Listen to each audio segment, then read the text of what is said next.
The Hegelian dialectic is a philosophical idea that originated with the German philosopher Georg Wilhelm Friedrich Hegel. It is often used to explain how societies change and evolve over time.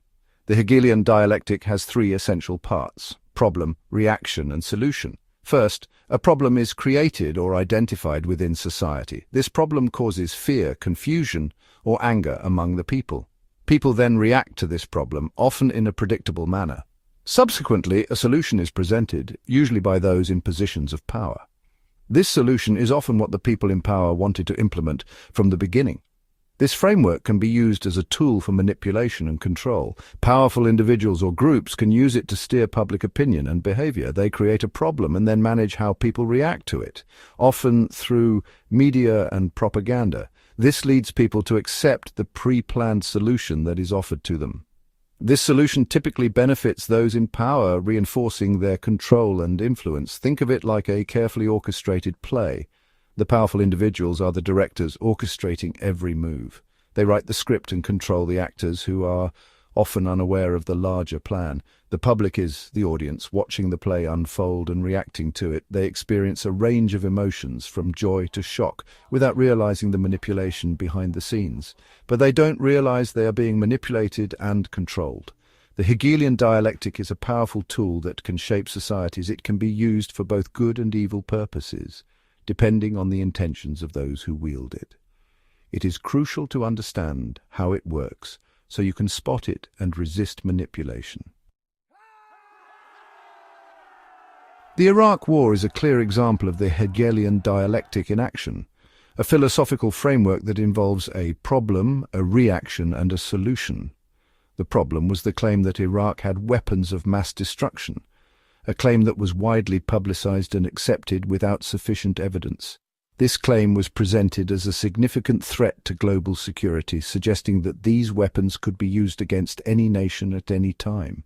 The media amplified this threat, creating widespread fear and outrage among the public, leading to a heightened sense of urgency. The public reacted with fear, demanding immediate action from their governments to neutralize the perceived threat. The solution presented by the government was the invasion of Iraq, a military intervention that was framed as necessary to protect the world. This solution was presented as the only viable option to ensure global safety and security, leaving little room for alternative approaches. The Bush administration used the fear they had helped create to justify the war, rallying support from both the public and other nations.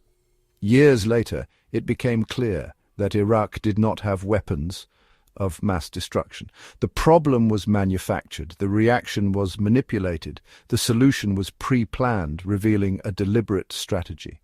The Hegelian dialectic was used to justify a war based on false pretenses, showing how powerful this manipulative framework can be. The Iraq War demonstrates the danger of this manipulative framework, leading to devastating consequences for millions of people. It highlights how easily fear can be used to control the public, steering them towards decisions they might not otherwise support. It shows the importance of critical thinking and questioning official narratives, encouraging individuals to seek out the truth for themselves. The media plays a crucial role in the Hegelian dialectic, a framework for guiding our thoughts and actions into conflicts that lead to a predetermined solution. It shapes how we perceive the world, influencing our beliefs, opinions, and even our behaviors. It tells us what to think about and how to feel about it, often evoking strong emotional responses. This makes it a powerful tool for manipulation, capable of swaying public opinion and shaping societal norms. Those in power understand this very well. They use the media to control the narrative, ensuring that their perspective dominates the public discourse. They create fear and panic through sensationalized reporting, making us feel constantly on edge. They repeat the same message over and over again until it becomes the accepted truth, regardless of its accuracy. Think about how the media covers terrorism, for instance. The focus is always on the fear and the violence, rarely on the underlying causes or solutions. This creates the impression that terrorism is a bigger threat than it actually is, skewing our perception of reality. This fear can then be used to justify policies that restrict our freedoms, all in the name of security. The media is not always a tool for evil. It can highlight positive stories and drive social change. It can be a force for good, bringing attention to important issues and inspiring action. But it is important to be aware of how it can be used to manipulate us to serve the interests of a few. We need to be critical of what we see and hear, questioning the sources and seeking the truth. We need to seek out different perspectives, broadening our understanding and making informed decisions. Technology has taken manipulation to a whole new level. Social media platforms, algorithms, and artificial intelligence are used to shape our thoughts and behaviors. These platforms collect vast amounts of data about us. This data is used to create personalized content that targets our emotions and biases. We are constantly bombarded with information that reinforces our existing beliefs. This creates echo chambers where we are only exposed to information that we agree with. It becomes difficult to distinguish between truth and falsehood. We become more susceptible to manipulation. The use of bots and fake accounts further amplifies this problem.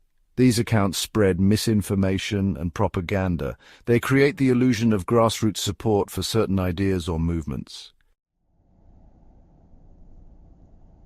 Section 5. Recognizing emotional manipulation tactics.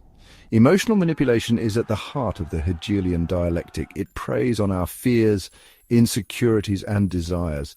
Recognizing these tactics is the first step to resisting them. One common tactic is fear-mongering. This involves exaggerating threats and dangers to make us feel afraid and vulnerable. This fear can then be used to justify policies or actions that we would not normally accept. Another tactic is scapegoating. This involves blaming a particular group or individual for problems. This creates anger and resentment towards that group, making it easier to control them. Appeals to emotion are also common. This involves using emotional language and imagery to bypass our rational thinking. We are more likely to accept something if it makes us feel good or angry. Section 6. The power of narrative control. Those in power understand the importance of narrative control. They know that whoever controls the story controls the people. They use this control to shape our perceptions of the world. They create narratives that justify their actions and demonize their opponents. They use propaganda and censorship to control the flow of information. They create the illusion of consensus by silencing dissenting voices.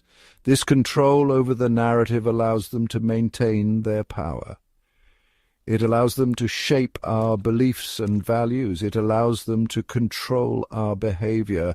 Breaking free from this control requires us to question the narratives we are told. We need to seek out alternative perspectives. We need to think for ourselves. Section 7. The importance of critical thinking. Critical thinking is our best defense against manipulation. It involves questioning everything we see and hear.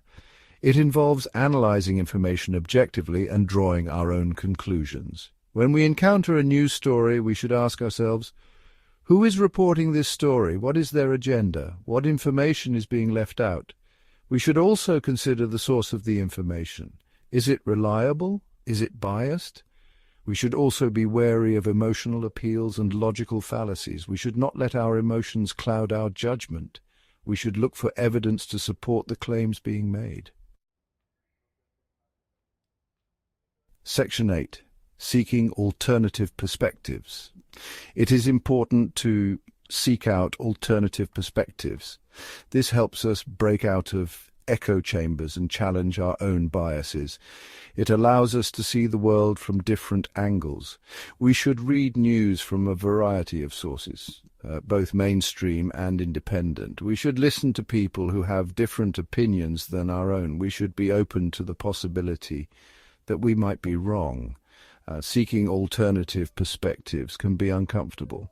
It can challenge our beliefs and make us question what we thought we knew, but it is essential for developing critical thinking skills and resisting manipulation. Section 9. Resisting manipulation in the digital age. Resisting manipulation in the digital age requires us to be vigilant. We need to be aware of the tactics used to manipulate us and take steps to protect ourselves. We should be careful about the information we consume online. We should be wary of clickbait headlines and sensationalized stories. We should verify information before sharing it. We should also be mindful of our own online behavior. We should avoid spreading misinformation. We should be respectful of others, even if we disagree with them. We can also support organizations that are working to combat misinformation and promote media literacy. We can educate ourselves and others about the dangers of manipulation.